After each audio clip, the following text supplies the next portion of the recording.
what's the best investment advice you've ever received? I would say the one piece that works really well in our business is go for higher risk, higher consequences. So most people in business reduce risk, increase the probability of success, which is reduced risk, but at the expense of making the consequences of success relatively inconsequential. You might make 2 times your money or something.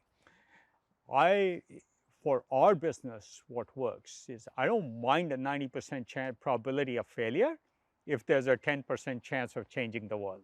So what is the most common mistake that investors make generally in the venture world, or just generally investors? Do you see a common mistake, buying at the wrong time, selling at the wrong time?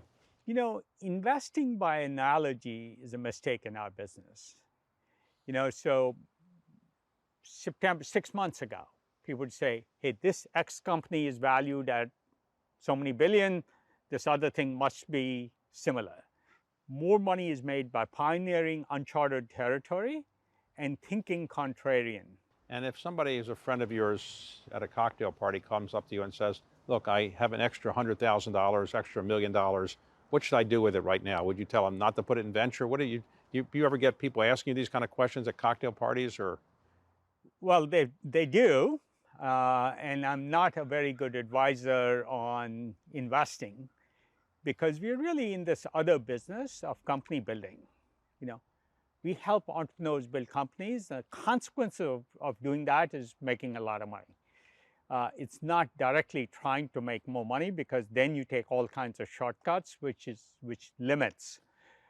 What I would say is only do that in venture capital if you have access to the best funds. The difference between good investors, really good venture investors, and not so good investors is very large, much larger than you might see in private equity or real estate or some other areas. So you would prefer the business you're in to be not called venture investing, but company building?